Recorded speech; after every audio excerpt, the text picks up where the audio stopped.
What should tourists never do in your country? Go on a hike unarmed when visiting the Svalbard archipelago here in Norway. You are required to always have a firearm with you to protect against polar bears when traveling outside the populated areas.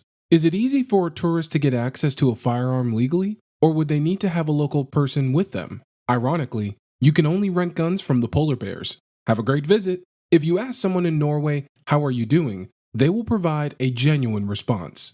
In Poland, we would say, in a miserable way. Now that you mention it, typically in Germany, we say "musja," which means have to keep going. Very telling of our mentality. Everything must keep going. We can't just stop working. I absolutely hate it. Mexico City don't. Number 1. Take a cab before making sure it has a visible sign with the driver's ID and a meter. Also, you might want to turn on your GPS and let the driver know he won't drive you around in circles. Number 2, get on the subway with your wallet on your back pocket. This also applies for the metro bus. Number 3, if you're interested in visiting the pyramids, you should hire a tour available on the internet and make sure it includes the entry ticket. If you book it at the hotel, it's very probable the receptionist or the hotel itself is charging you as much as double for making the reservation for you. Number 4, if you want to go partying, ask the front desk or look up the internet for nice places. There's a couple no-go places/areas that rip off tourists. If you have any questions, feel free to ask. I'm a front desk manager in a busy downtown hotel. Bring or smuggling drugs. Shit can get you hanged to death in Malaysia. Have their windows rolled down. In Tijuana especially, you'll be guilted into buying so many ducking churros. It's cute how he thinks I need to be guilted to buy churros. Please, sir, if I don't sell enough of these churros, I won't be able to afford my grandmother's operation. I'll take 4. Wait, what about your grandma? I stopped listening after I heard churros. Walk in the bicycle lanes. I know we are known for our sheep in New Zealand, but I wouldn't recommend trying to start a relationship with one. That's right, all the sheep are already spoken for. New Zealand pro tip: you don't want to mess with a farmer's sheep harem. New England: don't go see Plymouth Rock. It's just a ducking rock. It doesn't look special in any way, and it might even be the wrong one. It's a regular rock in a state completely covered in rocks. You want rocks? We've got some ducking rocks for you, man. It's in a cage. It's like a pet rock. Disgusting. I'll only visit free-range rocks. Australia: don't just walk up to a kangaroo and pat it in the wild. Those duckers will kick the shit out of you. I'm looking at you, Japanese. Or try and approach an emu. They will duck you up. Those duckers are a kind of modern-day velociraptor. Same goes for swimming between the flags. If you have no experience swimming in the surf and you swim outside those flags, then there is a relatively high chance that you will drown. Yeah, this deserves more attention. I mean, it's warm. The sand is golden. The water is a beautiful color. How benign and delightful. Nope. You don't even have to go swimming. There is a beach near me where once a whole family of 5 were swept off a knee-deep sandbar, and most of them, all, drowned. If you've only ever swum in the Mediterranean or the South China Sea, for example, you have no idea what an Australian ocean beach can do to you. Even the beaches will try to kill me? Why the duck do I still live here? I've lived near the beach my whole life. It took me a really long time for me to realize that not everyone knows what the dangers of the ocean are. And I have been really amazed by some people who treat the ocean, on some pretty rough days, as a swimming pool. It stuns me to remember that as a kid, my stepmother would kick me and my brother out of the house to go play on the beach out the front. We lived on an island thing. Completely deserted beach, complete with mangrove forest and rapid tidal shifts. Neither of us could swim, but we spent 2 years on that beach running around and seeing who was game enough to go out the furthest. I mean, there were close calls. We stayed out too late one time, and the tide came in, and it was too deep for my little brother to cross back to the beach. We were on a sandbar, so I had to walk him across while he floated on a boogie board, and then tide tried to take my feet out from under me. I remember floating him down the river one day to see if he'd get taken out to sea. Spoiler, he almost did, and Dad had to swim after him after spotting us out the front window. There was even a shipwreck to play out on there, and we used to sit on top of it and wait for the tide to come in to pretend we were shipwrecked on a desert island. Or we'd trek through the mangrove forest and have mud crab races. We should have died. At least one of us should have died, I swear. South Africa. Wearing khakis and hiking boots screams tourist. It makes you a target for criminals, and that sweet camera you brought for your trip is going to find a new home. And besides, if your trip is going to involve hiking of any kind, SNR would prefer you wore bright clothes so it makes your ass easier to find if you get lost. If you are going on a game dive, no one here calls it a safari. Keep your doors locked and windows rolled up. Otherwise, enjoy being Simba's lunch. Respect the wildlife. They are wild animals and have no qualms about killing you. Dressing like a tourist anywhere makes you target number one. Every trip I've been on, I get friends or parents telling me I'm going to get robbed if I carry around my normal purse. Who always gets pickpocketed? They do. The ones wearing fanny packs. Yup, told my mother not to carry a backpack on the front of her with the money stashed in the front pocket. Why did she do it? Because it lets the locals be aware of the fact that there's thievery and that they're not going to fall for it. Half an hour later, the $20 is gone. Probably relevant to a lot of places, but I'm specifically talking about Australia. Don't show up and assume that because you know how to swim, you can swim in the ocean, even if other people are doing it. Even if you can swim, the ocean can and will duck you up. Learn to spot a rip, read any signs in the area, and if there are lifeguards, listen to what they are saying and swim between the flags. If you're between the flags, you'll pretty much be safe as you can be. If you are on a patrolled beach and get into trouble, the lifeguards are there to help you out. If you decide to swim out an unpatrolled beach and something bad happens, you're on your own, so just be careful. Having said that, if everyone did this, there would probably be no Bondi Rescue, and I love that show. So keep on keeping on, you know? For Asians, do keep bringing in suitcases full of food without declaring it. It is my favorite part of border security in Australia. Singapore.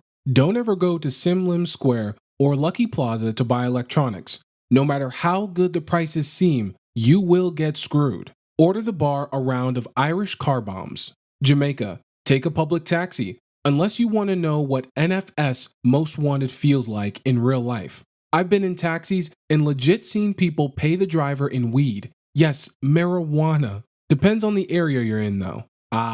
Reminds me of that time when I grew up in Jamaica. Me and my dad took a taxi. Our driver got out to use the bathroom. Random guy came in and started driving us to where we needed. Took me a while to realize he stole the taxi and I guess decided to live his dream as a taxi driver. We still paid him. Sweden.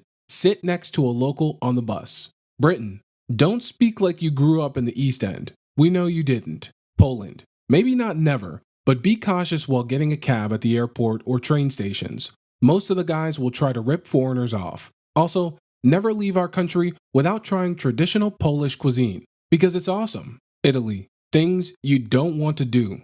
Don't drive in Naples or Rome. Added for clarity, avoid it if you can. Don't eat in restaurants or bars in famous places. A coffee in Piazza San Marco in Venice could cost you like $30. Don't stop when people on the street ask you for money. A lot of them are trying to con you. Don't play games with people on the street, like the 3-cup game and such. They are cheating. Don't be a dick. Things to do. Eat, try our foods. In Naples, you should try pizza, and you also should try coffee. Go to the beach. We have wonderful places. Go to museums and such. Visit cities. We have a lot of good things. So there are more reasons to come than there are not to come. I have to say, anyone that plays the 3-cup game in any country deserves to be cheated.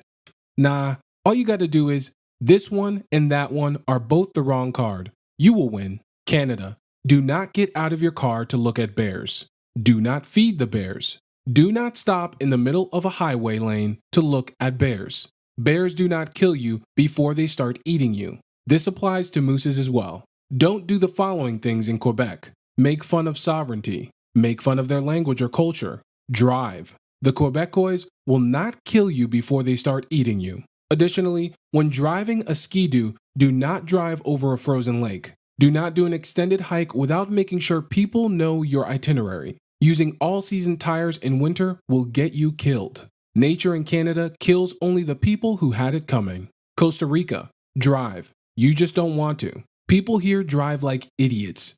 If you come from any semi-decent place, driving is going to be an unpredictable nightmare. Tip: unless you're on a fancy hotel which caters to foreigners, it's just not on the culture. Unlike Japan, where people get offended or whatever, people don't have a concept of tipping. You're just going to confuse your waiter. Say you don't like soccer? I don't. but saying it is a mistake. In Australia, say mate, unless you have had intensive lessons on correct usage. You will be forgiven because you will have an accent, but bear in mind that mate has probably 7 or 8 connotations and they go all the way from very friendly to very unfriendly. Listen, mate, you done ducked up.